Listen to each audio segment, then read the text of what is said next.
Hi, it's Florian, and in this video I'm going to talk about motivation. So why are you motivated or not motivated to do things, to change your life? Where does all of that come from?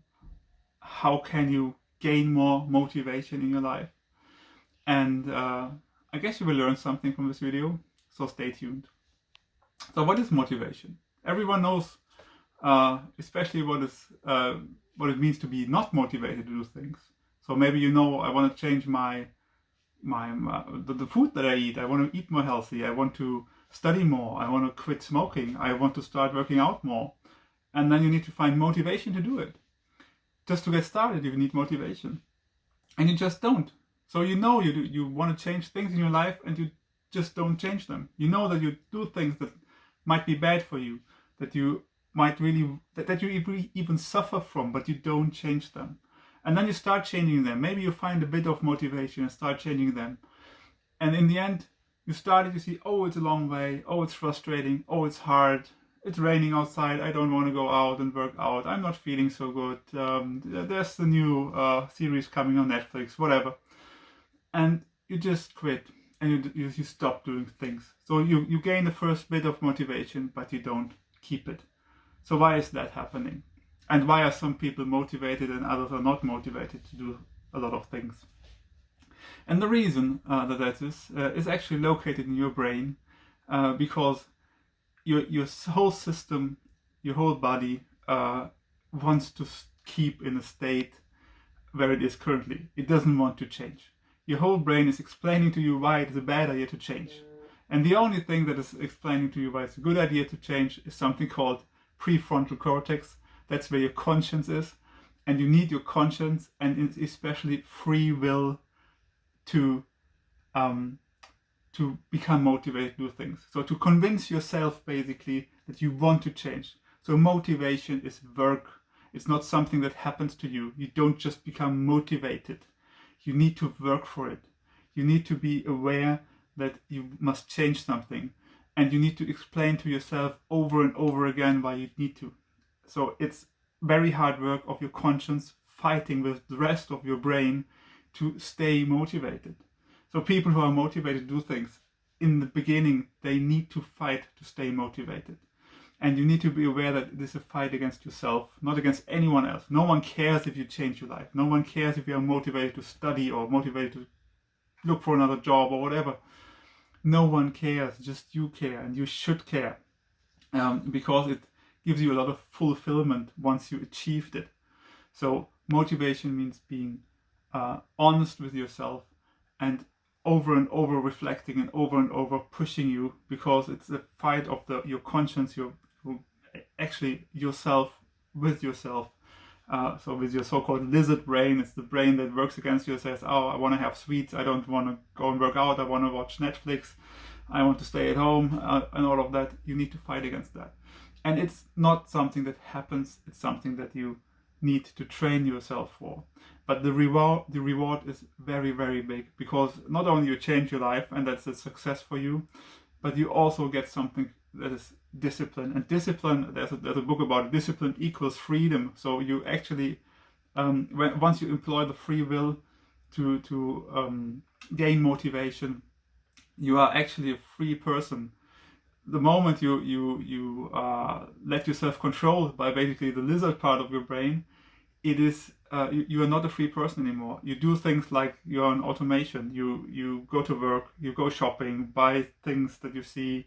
You shop on Amazon just because you want to have something new. You go sit down on your couch and watch some Netflix and then have some junk food, and the next day you do the same over and over again. You don't need any free will. You don't need to employ any free will to stay where you are.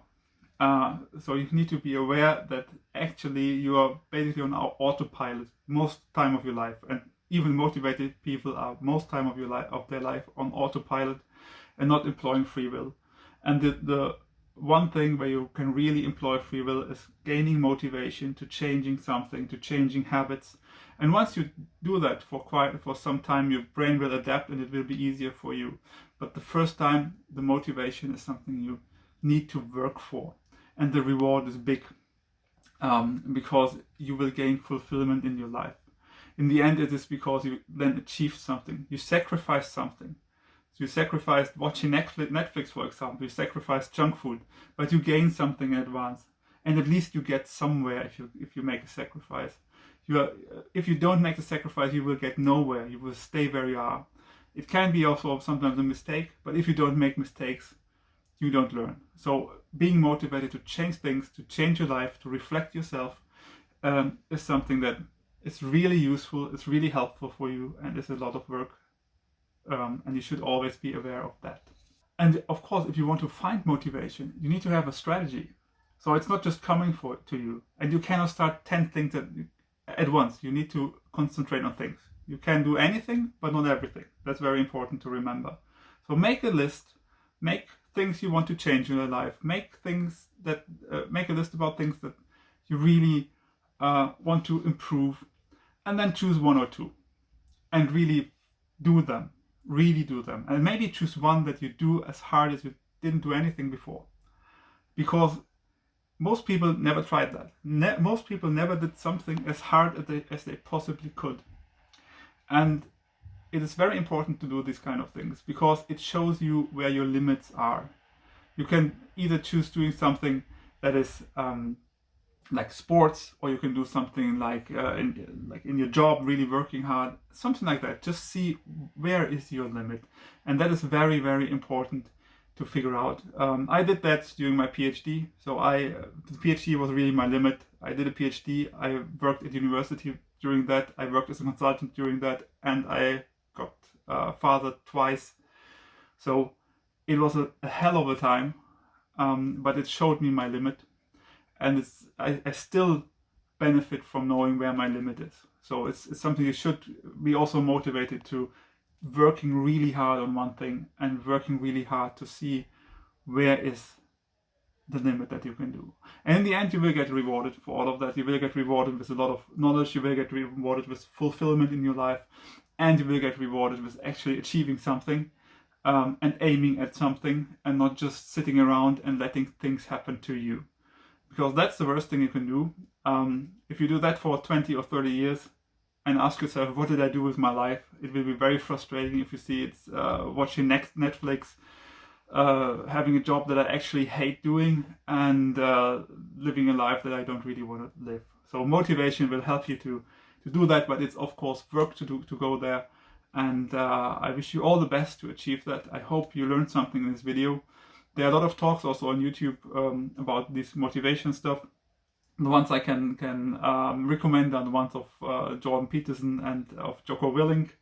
They have really good talks. If you want to be a bit more deeply motivated and also reflect a bit more about you, there are books, quite old ones from Nietzsche and from Carl Jung, who tell you about all these, how the soul works. You can also watch videos on behavioral psychology, also nice to watch.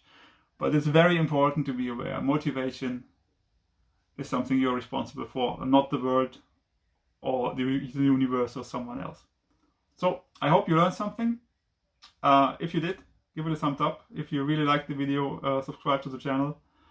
Have a good evening, have a good day, and goodbye.